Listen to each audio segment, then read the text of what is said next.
When the dollar crisis hit, that's going to be much, much bigger than what we're going through now. Because it could happen suddenly. We don't know the event, we don't know the time, but the foundation is gone.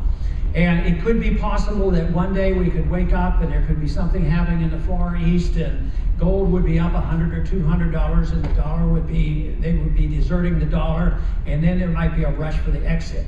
The end stages of the destruction of a currency comes quickly. And even though there can be a gradual erosion for many years, then it drops off. And we've had the gradual erosion of our dollar. You know, it's measured against gold. It's lost 98% of its value from 1913. Matter of fact, since 1971, it's 96 or 97% because the gold was held artificially. The dollar was held artificially at $35 an ounce. And even when it comes to the purchasing power measured by the CPI, we've lost about 97% just in the last 30-some years since Bretton Woods was ended. But when it comes to measuring our dollar against other currencies, since 1971, it's down, you know, we're one of the worst because we're down against all the other currencies, we're down 33%. But that's not nearly as bad, but that's not a good measurement. Because there are other currencies too. All the currency eventually will go down. So when the crisis hit, I think it's going to definitely be worldwide because people still hold dollars. It's still the reserve currency. There's still a lot of bubbles out there that haven't burst, and therefore it will be a worldwide event.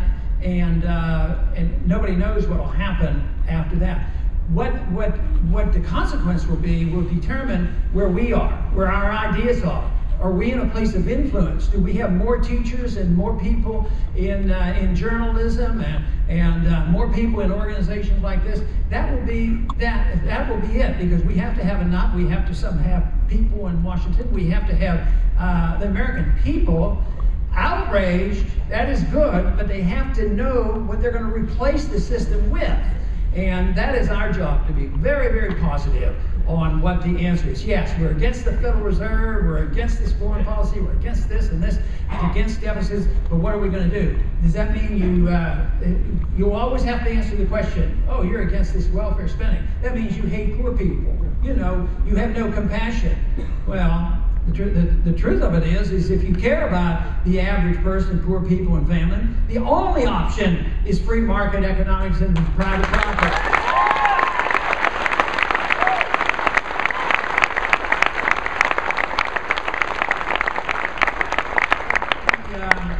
The opportunity is going to be there. I don't see how we can escape it. We just don't know whether it's 2 years or 5 years. I tend to think that it'll be several years, but it could come quickly, and then it's going to be political.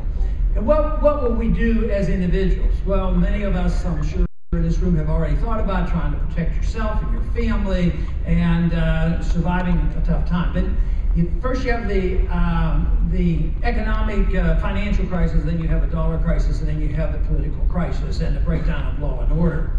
Now, that can't all be all that bad. Because when the dollar doesn't work, it means the federal government doesn't work very well either. Yeah!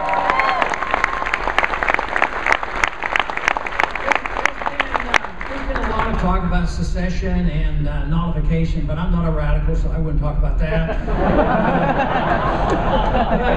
I can't even tell you what I think will happen. I think there will be de facto nullification and de facto secession, because it will be very difficult to keep you from earning a living to take care of your family.